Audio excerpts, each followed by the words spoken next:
Thank you. A crackdown at a Texas hotel that's become the scene of suspected Venezuelan gang activity. In fact, it is so bad, a judge ordered the Gateway Hotel in El Paso be temporarily shut down after an injunction and restraining order from the El Paso County Attorney.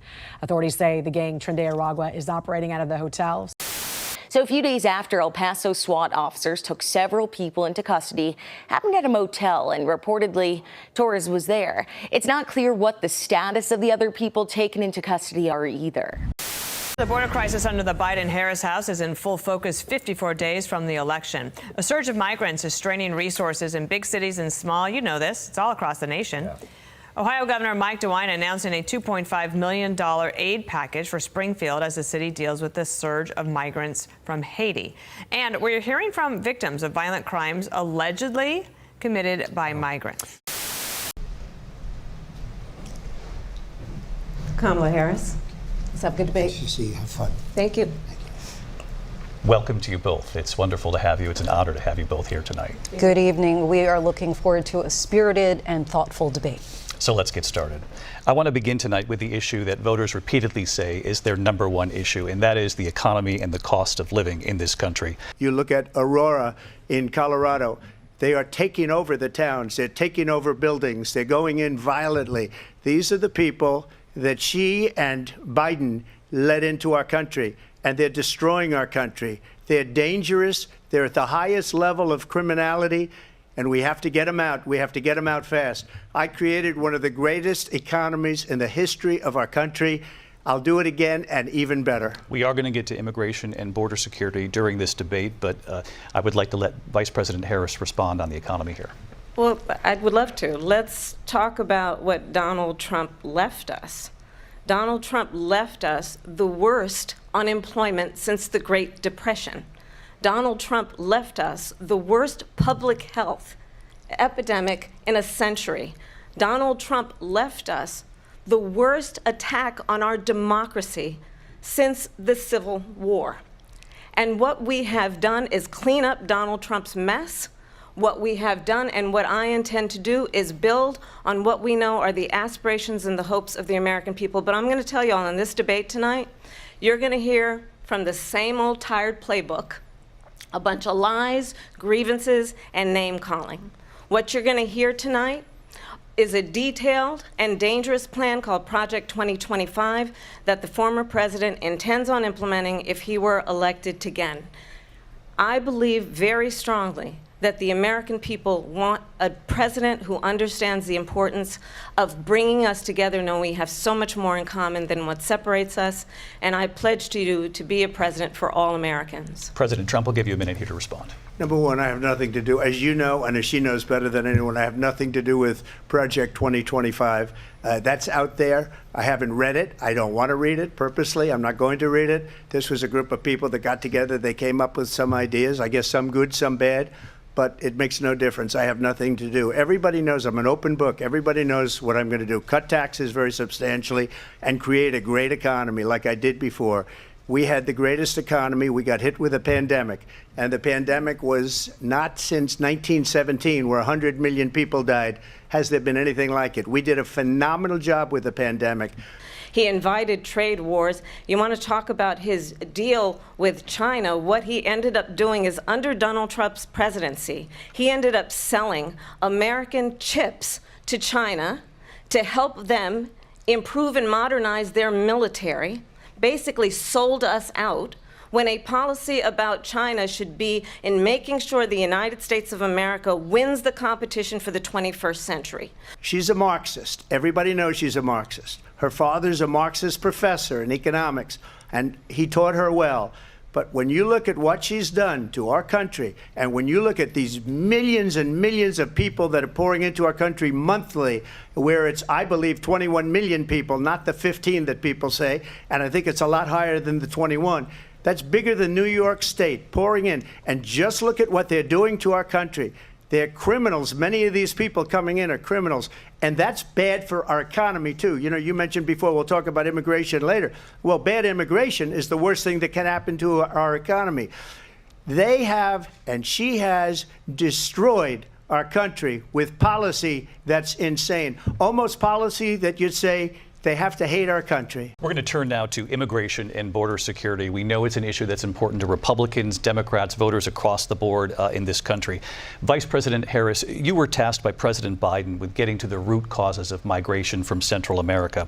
We know that illegal border crossings reached a record high in the Biden administration. This past June, President Biden imposed tough new asylum restrictions. We know the numbers since then have dropped significantly. But my question to you tonight is, why did the administration wait until 6 months before the election to act?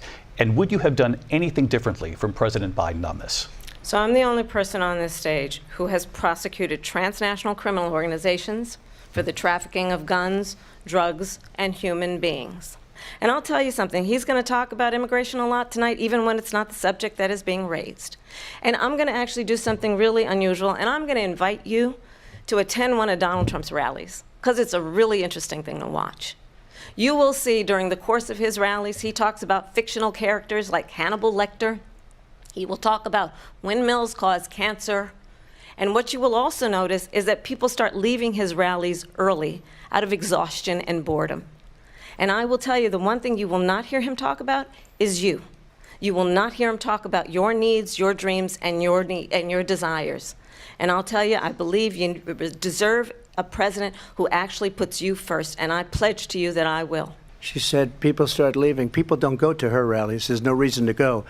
And the people that do go, she's bussing them in and paying them to be there, and then showing them in a different light. So she can't talk about that. People don't leave my rallies. We have the biggest rallies, the most incredible rallies in the history of politics. That's because people want to take their country back. Our country is being lost. We're a failing nation. And it happened 3.5 years ago. And what's going on here, you're going to end up in World War III, just to go into another subject.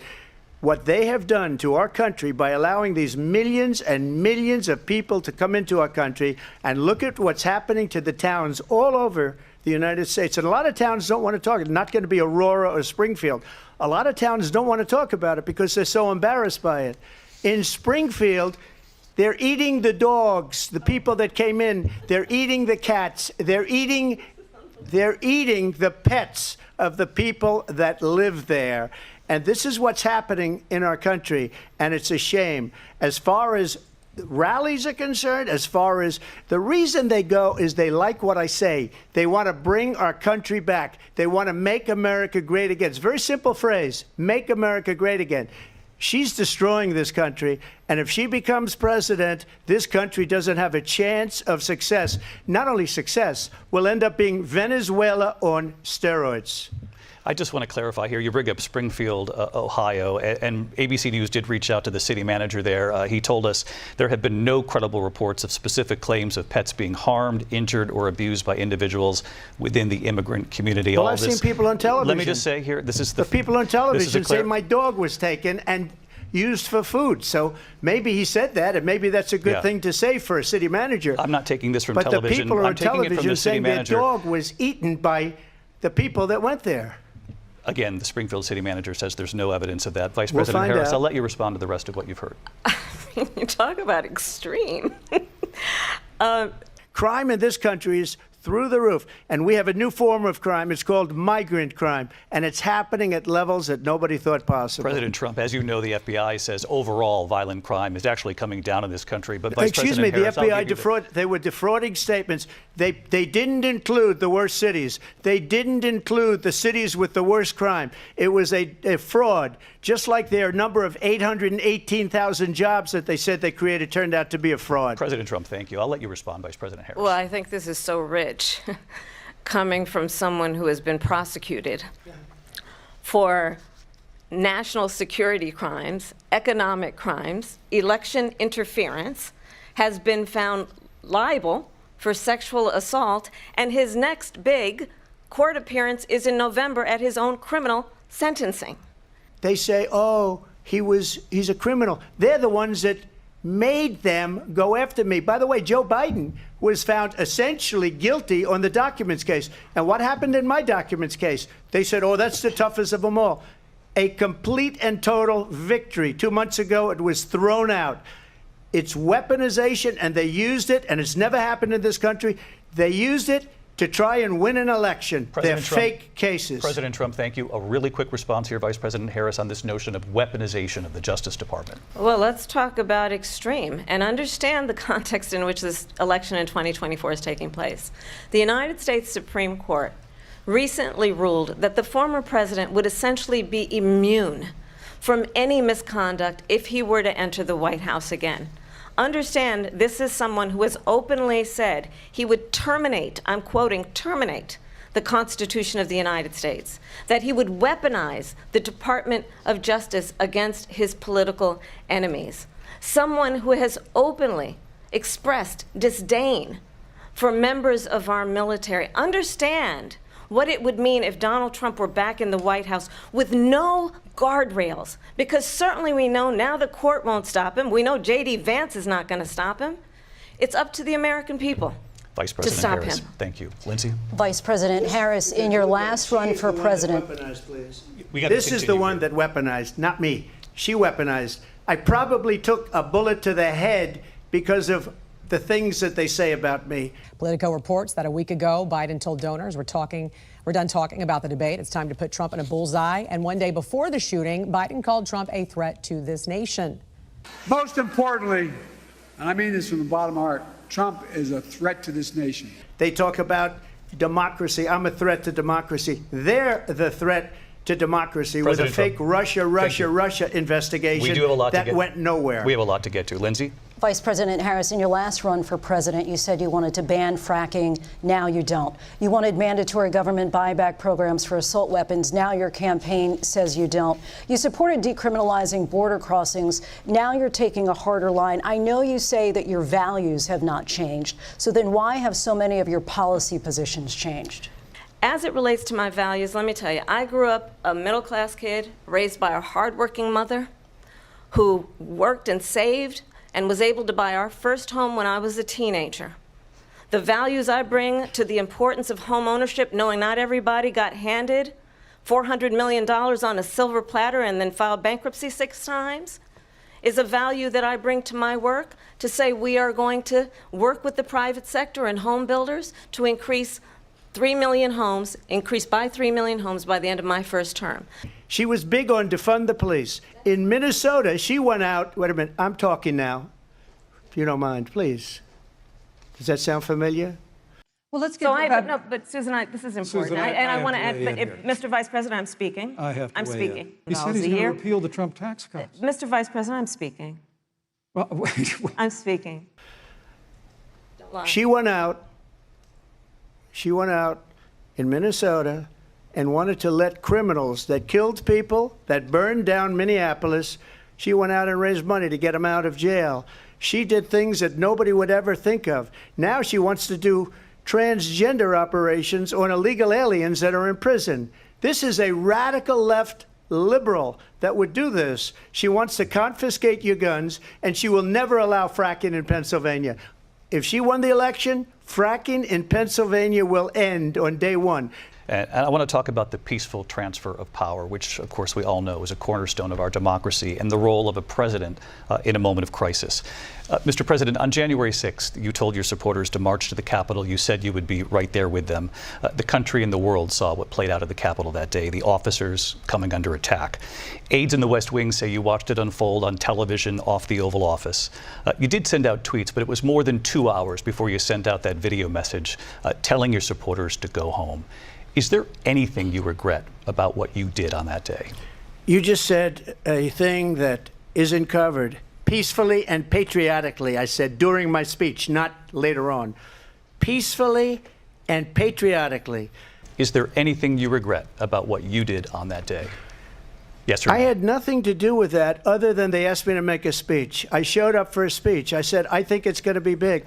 I went to Nancy Pelosi and the mayor of Washington, D.C., and the mayor put it back in writing, as you know. I said, you know, this is going to be a very big rally or whatever you want to call it. And again, it wasn't done by me. It was done by others. I said, I'd like to give you 10,000 National Guard or soldiers. They rejected me. Nancy Pelosi rejected me. It was just 2 weeks ago. Her daughter has a tape of her saying she is fully responsible for what happened. They want to get rid of that tape. It would have never happened if Nancy Pelosi and the mayor of Washington did their jobs. I wasn't responsible for security. Nancy Pelosi was responsible. She didn't do her job. The question was about you as president, not about former Speaker Pelosi, but I do want Vice President Harris to respond here. I was at the Capitol on January 6th. I was the vice president-elect. I was also an acting senator. I was there. And on that day, the President of the United States incited a violent mob to attack our nation's capital, to desecrate our nation's capital. On that day, 140 law enforcement officers were injured, and some died. And understand, the former president has been indicted and impeached for exactly that reason.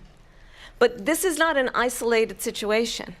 Let's remember Charlottesville, where there was a mob of people carrying tiki torches, spewing anti-Semitic hate. And what did the president then at the time say? There were fine people on each side. Let's remember that when it came to the Proud Boys, a militia, the president said, the former president said, stand back and stand by. So for everyone watching who remembers what January 6th was, I say we don't have to go back. Let's not go back. We're not going back. It's time to turn the page. And if that was a bridge too far for you, well, there is a place in our campaign for you to stand for country, to stand for our democracy, to stand for rule of law, and to end the chaos, and to end the approach that is about attacking the foundations of our democracy because you don't like the outcome. And be clear on that point. Donald Trump, the candidate, has said in this election there will be a bloodbath if this and the outcome of this election is not to his liking. Now, if I don't get elected, it's going to be a bloodbath. Let's turn the page on this. Let's not go back. Let's chart a course for the future and not go backwards to the past. Let me just follow up here. It was a different term, and it was a term that related to energy because they have destroyed our energy business. That was where bloodbath was. We're going to put a 100% tariff on every single car that comes across the line, and you're not going to be able to sell those cars. If I get elected, now if I don't get elected, it's going to be a bloodbath for the whole, that's going to be the least of it. It's going to be a bloodbath for the country. That'll be the least of it. Also, on Charlottesville, that story has been, as you would say, debunked. Laura Ingraham, Sean Hannity, Jesse, all of these people, they covered it. If they go an extra sentence, they will see it was perfect. It was debunked in almost every newspaper, but they still bring it up, just like they bring 2025 up. They bring all of this stuff up. I ask you this, you talk about the Capitol. Why are we allowing these millions of people to come through on the southern border? How come she's not doing anything? And I'll tell you what I would do, and I would be very proud to do it. I would say we would both leave this debate right now. I'd like to see her go down to Washington, D.C. during this debate because we're wasting a lot of time. Go down to, because she's been so bad, it's so ridiculous. Go down to Washington, D.C. and let her sign a bill to close up the border because they have the right to do it. They don't need bills. They have the right to do it. The President of the United States, you'll get him out of bed. You'll wake him up at 4 o'clock in the afternoon. Right. You'll say, come on down to the office. Let's sign a bill. If he signs a bill that the border is closed, all he has to do is say it to the Border Patrol, who are phenomenal. If they do that, the border is closed. Mr. Those President, people are killing many people, unlike J6. We talked immigration here tonight. I do want to focus on this next issue to both of you because it really brings us this into focus, truth in these times that we're living in. Mr. President, for 3.5 years after you lost the 2020 election, you repeatedly falsely claimed that you won, many times saying you won in a landslide. In the past couple of weeks leading up to this debate, you have said, quote, you lost by a whisker, that you, quote, didn't quite make it, that you came up a little bit short. I said that? Are you now acknowledging that you lost in 2020? No, I don't acknowledge that at all. But I you said did that say sarcastically. That. You know that. It was said, oh, we lost by a whisker. That was said sarcastically. Look, There's so much proof. All you have to do is look at it. And they should have sent it back to the legislatures for approval.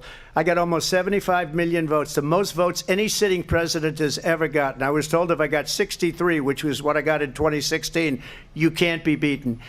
The election, people should never be thinking about an election as fraudulent. We need two things. We need walls, and we have to have it. We have to have borders, and we have to have good elections. Our elections are bad. And a lot of these illegal immigrants coming in, they're trying to get them to vote. They can't even speak English. They don't even know what country they're in practically. And these people are trying to get them to vote. And that's why they're allowing them to come into our country. I did watch all of these pieces of video.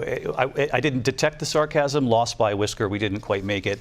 And we should just point out here as clarification, and you know this, you and your allies, 60 cases in front of many judges, many of them Republican. No judge looked at it. And said they there was said no we didn't have widespread fraud. standing. That's the other thing. They said we didn't have standing, a technicality. Can you imagine a system where a person in an election doesn't have standing? The president of the United States doesn't have standing. That's how we lost. If you look at the facts, and I'd love to have you'll do a special on it.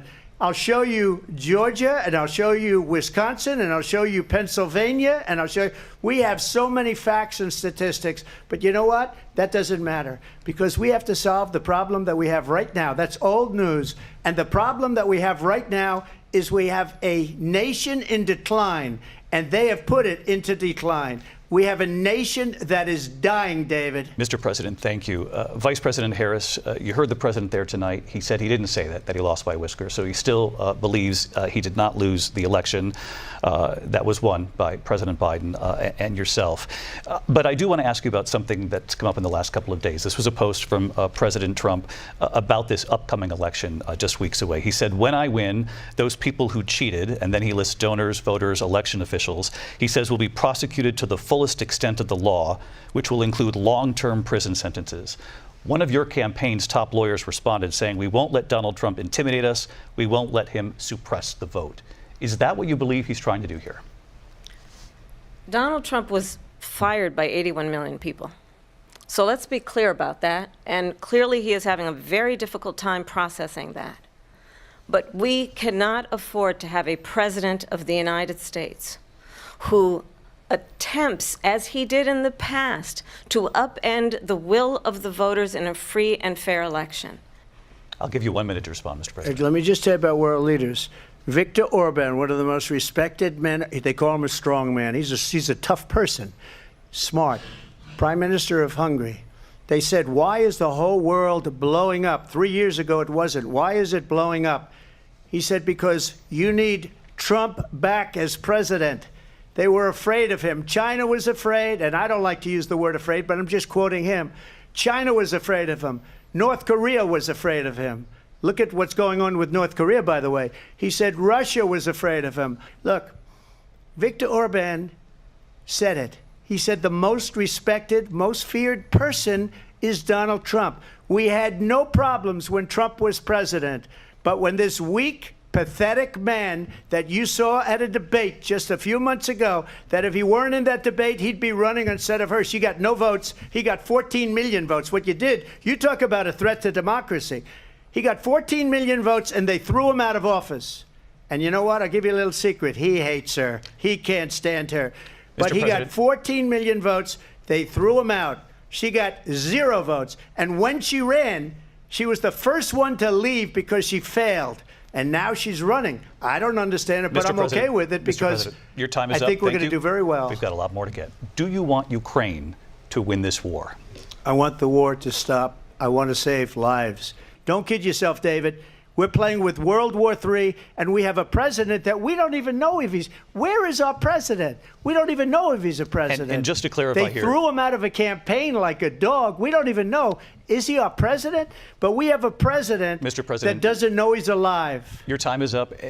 Just to clarify in the question, do you believe it's in the U.S. best interest for Ukraine to win this war, yes or no? I think it's the U.S. best interest to get this war finished and just get it done. All right. Negotiate a deal, because we have to stop all of these human lives from being destroyed. I want to take this to Vice President Harris. I want to get your thoughts on support for Ukraine in this moment, but also, as Commander-in-Chief, if elected, how would you deal with Vladimir Putin, and would it be any different from what we're seeing from President Biden? Well, first of all, it's important to remind the former president you're not running against Joe Biden, you're running against me. I believe the reason that Donald Trump says that this war would be over within 24 hours is because he would just give it up for the sake of favor and what you think is a friendship with what is known to be a dictator who would eat you for lunch. Vice President Harris, thank you. We've heard from both of you on Ukraine tonight. Afghanistan came up in the last hour. I wanted her to respond to something you said earlier, and I'll give you a minute here. Putin would be sitting in Moscow, and he wouldn't have lost 300,000 men and women, but he would have been sitting in Moscow. Quiet, please. He would have been sitting in Moscow much happier than he is right now. But eventually, you know, he's got a thing that other people don't have. He's got nuclear weapons. They don't ever talk about that. He's got nuclear weapons. Nobody ever thinks about that. And eventually, maybe he'll use them, and maybe he hasn't been that threatening, but he does have that. Something we don't even like to talk about. Nobody likes to talk about it. But just so you understand, they sent her to negotiate peace before this war started. 3 days later, he went in and he started the war because everything they said was weak and stupid. They said the wrong things. That war should have never started. She was the emissary. They sent her in to negotiate with Zelensky and Putin, and she did. And the war started 3 days later. And that's the kind of talent we have with her. I want to turn to Afghanistan. It came up in the first hour of the debate, and we witnessed a poignant moment today on Capitol Hill, honoring the soldiers who died in the chaotic withdrawal from Afghanistan. I do want to ask the Vice President, do you believe you bear any responsibility in the way that withdrawal played out? Well, I will tell you, I agreed with President Biden's decision to pull out of Afghanistan. 4 presidents said they would, and Joe Biden did. And as a result, America's taxpayers are not paying the $300 million a day we were paying for that endless war. And as of today, there is not one member of the United States military who is in active duty in a combat zone in any war zone around the world, the first time this century.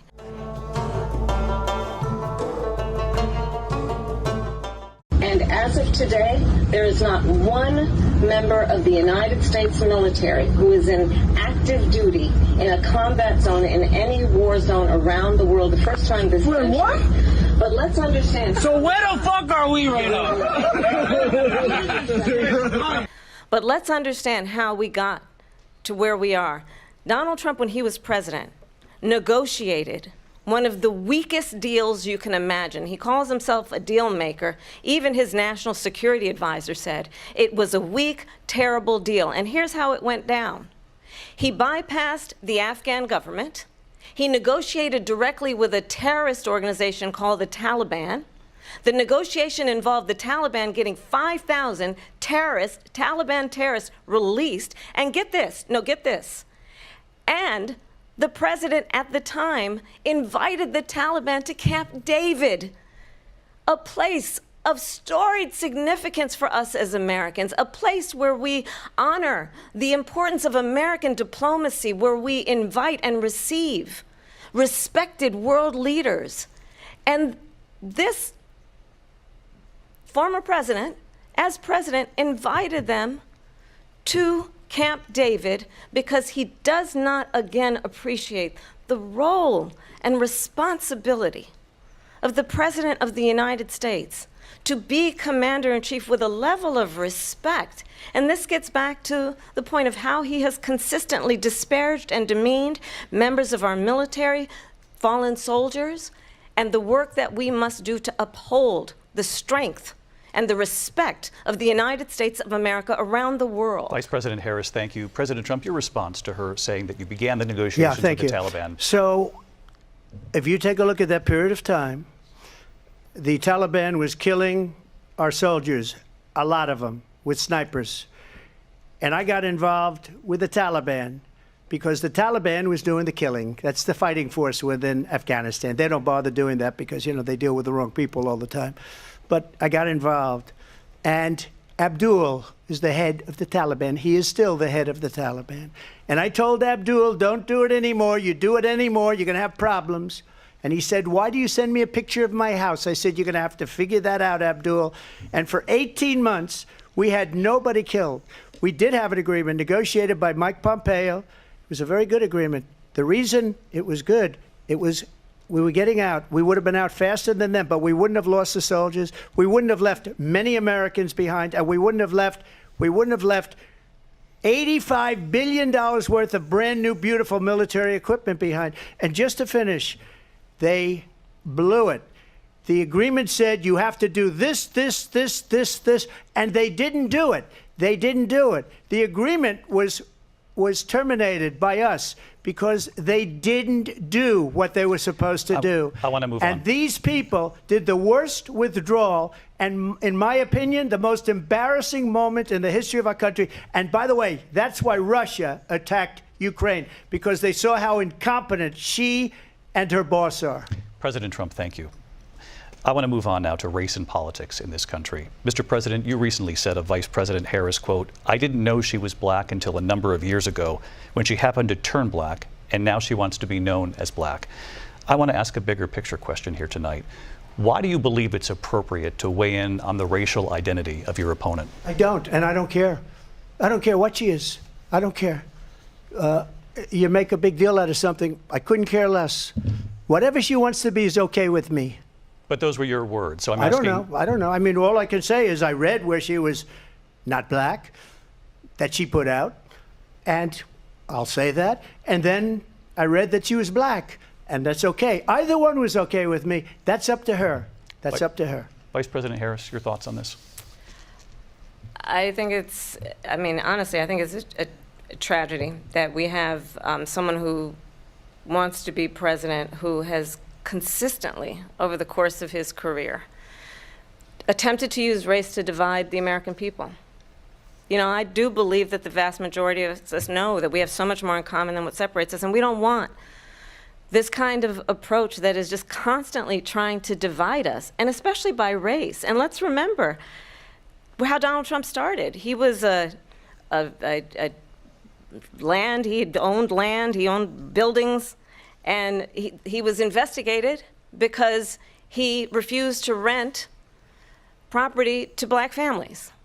Let's remember, this is the same individual who took out a full-page ad in the New York Times calling for the execution of 5 young black and Latino boys who were innocent, the Central Park 5. Took out a full-page ad calling for their execution. This is the same individual who spread birther lies about the first black president of the United States. And I think the American people want better than that, want better than this, want someone who understands, as I do, I travel our country. We see in each other a friend. We see in each other a neighbor. We don't want a leader who is constantly trying to have Americans point their fingers at each other. I meet with people all the time who tell me, can we please just have discourse about how we're going to invest in the aspirations and the ambitions and the dreams of the American people?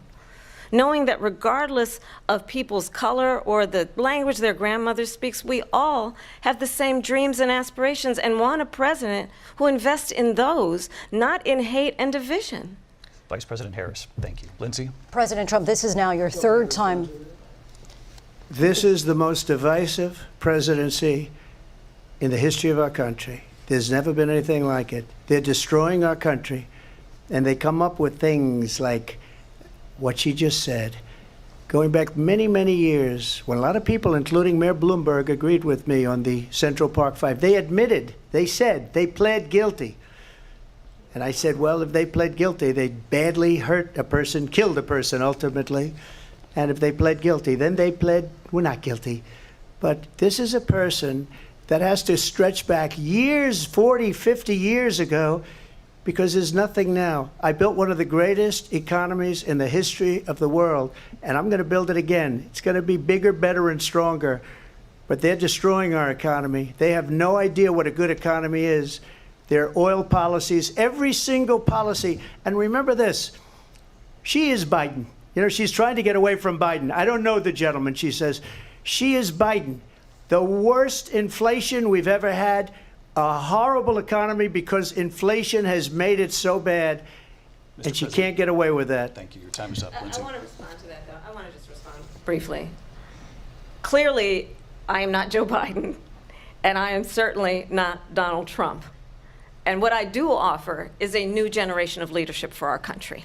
You have long vowed to repeal and replace the Affordable Care Act, also known as Obamacare. You have failed to accomplish that. You now say you're going to keep Obamacare, quote, unless we can do something much better. Correct. Last month, you said, quote, we're working on it. So tonight, 9 years after you first started running, do you have a plan, and can you tell us what it is? Obamacare was lousy health care, always was. It's not very good today. And what we will do is we're looking at different plans. If we can come up with a plan that's going to cost our people, our population, less money and be better health care than Obamacare, then I would absolutely do it. But until then, I'd run it as good as it can be run. So just a yes or no, you still do not have a plan? I have concepts of a plan. I'm not president right now. But if we come up with something, I would only change it if we come up with something that's better and less expensive. And there are concepts and options we have to do that. And you'll be hearing about it in the not too distant future. So I think you've heard tonight two very different visions for our country. One that is focused on the future, and the other that is focused on the past, and an attempt to take us backward. But we're not going back. And I do believe that the American people know we all have so much more in common than what separates us. And we can chart a new way forward. And a vision of that includes having a plan, understanding the aspirations, the dreams, the hopes, the ambition of the American people, which is why I intend to create an opportunity economy, investing in small businesses, in new families, in what we can do around protecting seniors, what we can do that is about giving hardworking folks a break and bringing down the cost of living. I believe in what we can do together that is about sustaining America's standing in the world and ensuring that we have the respect that we so rightly deserve, including respecting our military and ensuring we have the most lethal fighting force in the world. I will be a president that will protect our fundamental rights and freedoms, including the right of a woman to make decisions about her own body and not have her government tell her what to do. I'll tell you, I started my career as a prosecutor. I was a DA, I was an attorney general, a United States senator, and now vice president. I've only had one client, the people. And I'll tell you, as a prosecutor, I never asked a victim or a witness, are you a Republican or a Democrat? The only thing I ever asked them, are you okay? And that's the kind of president we need right now. Someone who cares about you and is not putting themselves first. I intend to be a president for all Americans and focus on what we can do over the next 10 and 20 years to build back up our country by investing right now in you, the American people. Vice President Harris, thank you. President Trump? So she just started by saying she's going to do this, she's going to do that, she's going to do all these wonderful things. Why hasn't she done it? She's been there for 3.5 years. They've had 3.5 years to fix the border. They've had 3.5 years to create jobs and all the things we talked about. Why hasn't she done it? She should leave right now, go down to that beautiful White House, go to the Capitol, get everyone together and do the things you want to do, but you haven't done it and you won't do it because you believe in things that the American people don't believe in. You believe in things like we're not going to frack. We're not going to take fossil fuel. We're not going to do things that are going to make this country strong, whether you like it or not. Germany tried that, and within 1 year, they were back to building normal energy plants. We're not ready for it. We can't sacrifice our country for the sake of bad vision. But I just ask one simple question. Why didn't she do it? We're a failing nation. We're a nation that's in serious decline. We're being laughed at all over the world. All over the world, they're laughed. I know the leaders very well. They're coming to see me. They call me. We're laughed at all over the world. They don't understand what happened to us as a nation. We're not a leader. We don't have any idea what's going on. We have wars going on in the Middle East. We have wars going on with Russia and Ukraine. We're going to end up in a third world war, and it'll be a war like no other because of nuclear weapons, the power of weaponry. I rebuilt our entire military. She gave a lot of it away to the Taliban. She gave it to Afghanistan. What these people have done to our country, and maybe toughest of all, is allowing millions of people to come into our country. Many of them are criminals, and they're destroying our country. The worst president, the worst vice president in the history of our country. President Trump, thank you. Cheers. There you go.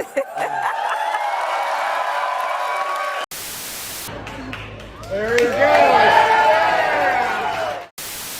That's what being a man is.